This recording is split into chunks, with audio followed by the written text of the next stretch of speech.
Now, the Catholic priesthood has received much criticism in recent years, so when a devout Catholic leaves the priesthood and converts to Islam, it raises much interest. Well, our next guest did just that. After being a Catholic priest in Britain, he left to become a teacher and studied in Egypt, where he converted to Islam and became a Muslim. He is now in Ireland to spread the word of the Quran, and he joins us in studio this morning. Good morning to you, Idris Tafi. Good morning to you. Assalamu alaikum. Peace be upon you. Okay. That's the Muslim greeting, a greeting of peace. Okay, tell us a bit. You were a Catholic priest for 9 years, was it? With my training, yes. Why did you decide to convert? Well, if we had kind of 2 hours or a whole series, I could perhaps tell people. It happened through people, through events, when I left the priesthood. I didn't leave the priesthood because I wanted to change my religion, that's for sure.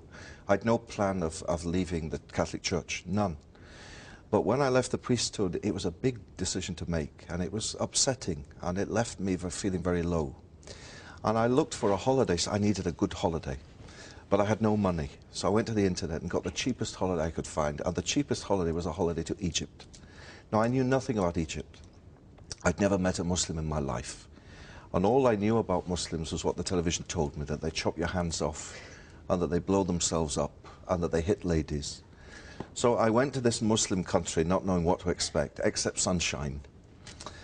And I went there, and as God is my judge, that week changed my life, really, because I met Muslims for the first time and found that they weren't these sword-waving fanatics that we see on the TV, but they were good, honest people.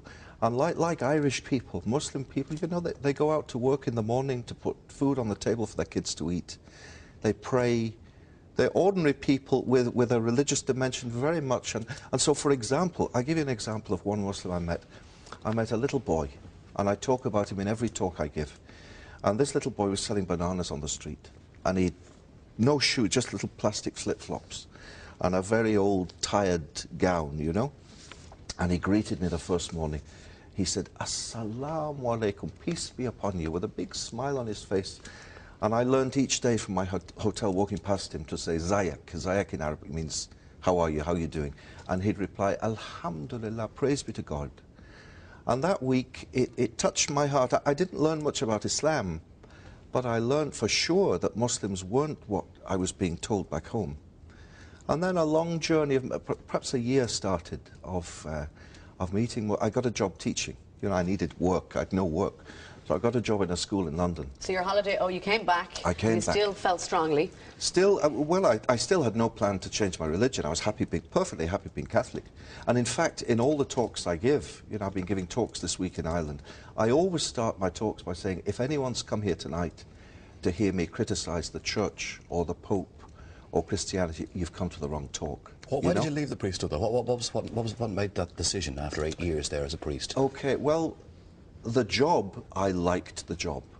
And it's a great privilege, you know, for people to let you into their lives, to be with their parents when they're dying, to baptize their children, to marry them, to hear their confessions. It's a very privileged life.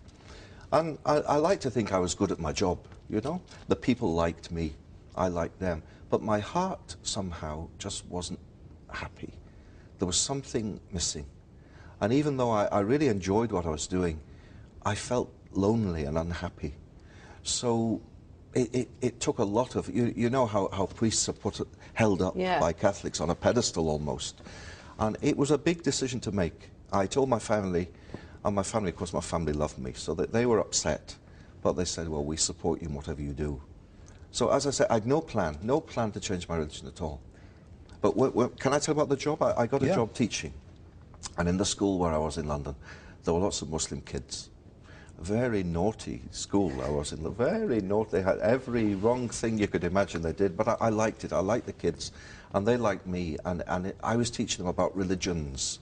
All my life I taught, as a De La Salle brother, I taught about the Catholic faith. Well, for the first time I was in a state school teaching about Islam, Judaism, all the religions. Well, I didn't know much about them, so every night I had to get the books out and read, you know. And the more I read, and the more I read, and the more I liked what I read about Islam. And the kids in school were having their effect on me. Ramadan came, you know, the holy month of Ramadan, of fasting. And they came to me and they said, sir, it's Ramadan and we've got nowhere to pray. and your room is the only room in the school with a carpet. You know, you could call it a coincidence. Yeah. They need a carpet to pray. Can we pray in your room? So I said, of course you can pray in my room. So but I said, but I have to ask the headmaster first.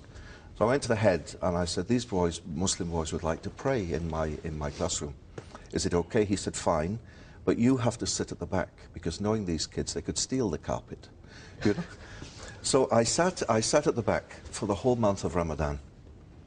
And for the first few days, I just marked my books and prepared my lessons. I paid no attention. Then as the days went by, I'd look at, oh, they're doing this now. Oh, they're doing this now.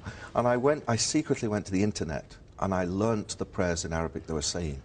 It was a slow process. A very slow process. And it is a lovely religion, and there is a lot of peace, and there is a lot of love espoused. Yeah. But how do you reconcile and equate that with the fact that there are hundreds of thousands of fundamentalists who go to the other extreme, and there is no give and take? It is do it our way, or we'll kill you. Okay, well, the way I'd answer that would be that this island of Ireland is no stranger to extremism and fanaticism done in the name of so-called religion. And the things that happened in the north in this island bore no relation to the message of Christianity, of love and peace. Well, in the same way, things are happening in the world. You know, the other day there was a thing on the TV, and it said that this young girl, this Christian girl in Afghanistan, had been killed because she's Christian. And when I saw it, I was sad. I wasn't angry, I was sad, and thought, what a shame that people misunderstand so much. And what a shame that people watching this think, here we go again, Islam and Muslims. If you want to meet real Muslims, come with me to my house, to my home in Alexandria, to my building. On the ground floor, you'll meet Ahmed and his wife and kids. On the next floor, Mahmoud and his wife and kids. On the next floor, Sharif.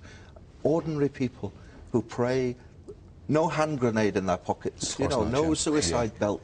Yeah. It is very much a religion of peace, but unfortunately, people who shout loudest Get hurt, make obviously. news. That makes news. A little old lady teaching her granddaughter how to recite the Quran Doesn't make headlines. doesn't make the news. What type of reaction do you get, though, from Irish people? I mean, you give speeches in Ireland. What type of reaction do you get? I mean, I've had a lovely reaction this week. Do you know, can I mention Jerry Ryan's show? Of course you can, yeah, last Friday I was on the Jerry Ryan show, and a lady phoned in, and she said, I'd like to ask a question. She said, has Idris Tawfiq come to Ireland to convert the whole of Ireland to Islam?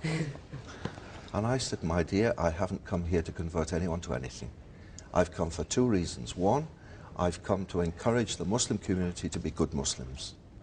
And two, I've come to encourage tolerance and dialogue and understanding between Muslims and those who aren't. So after that radio show, the first thing I did after praying at Clonskeagh Mosque was we went and we met the Anglican Archbishop of Dublin to say, Assalamu alaikum to you, sir. Christians and Muslims are friends. We have so much in common. We want to work together as people of faith. While I've been here, I've met the mayors of the Lord Mayor of Dublin, the Lord Mayor of Cork. He gave me this little lapel pin, which I promised to wear for the show today in Cork City. The Mayor of Limerick, the Mayor of Galway yesterday. And telling them, through meeting them, telling them that Muslims in Ireland want to be part of this Irish society they live in. And hopefully it'll work, and hopefully everyone will hopefully assimilate change some opinions. society can come together. Inshallah, as we say, God willing. Thank you very much, Idris. Pleasure meeting you this morning. Thank you very much indeed.